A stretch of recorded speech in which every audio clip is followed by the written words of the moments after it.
Hello, and welcome to the Amita Dual Pouch Thermaliner in service. This is the Amita Dual Pouch Thermaliner that is proprietary and can only be used with the Penguin Single Deluxe and Penguin 4-Well warmers. You will notice there is a specific area on the front of the liner designed to write the patient name, date, time, and caregiver or nurse. The indications for use of the dual pouch Thermaliner is to change out the liner every 12 hours. This is the same indication as the other liners in the marketplace and a norm for the industry. The dual pouch Thermaliner has a separate wet pouch on the side you will open and fill with water to the indicated fill line.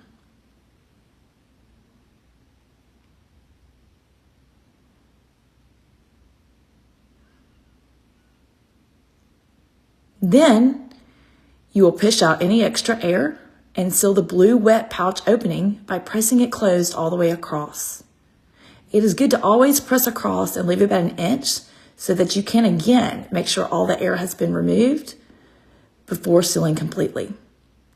The wet pouch will surround the inner dry pouch where the nutrition or breast milk is being held. This dual pouch system uses the best conduit of heat, which of course is water, to provide the most effective, consistent, and efficient way to safely warm breast milk.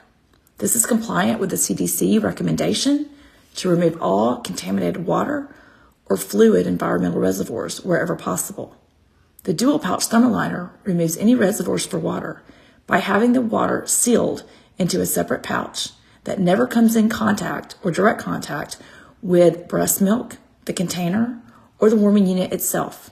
The Penguin warmer can accommodate all sizes of bottles, syringes, volume feeds, and milk storage bags used in the hospital setting.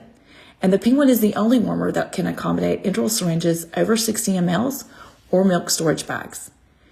Take your breast milk container and place it into the dry pouch, and then push it all the way down to the bottom of the liner. Then you're going to take the liner and push it all the way to the bottom of the Penguin well. You are now ready to warm the breast milk.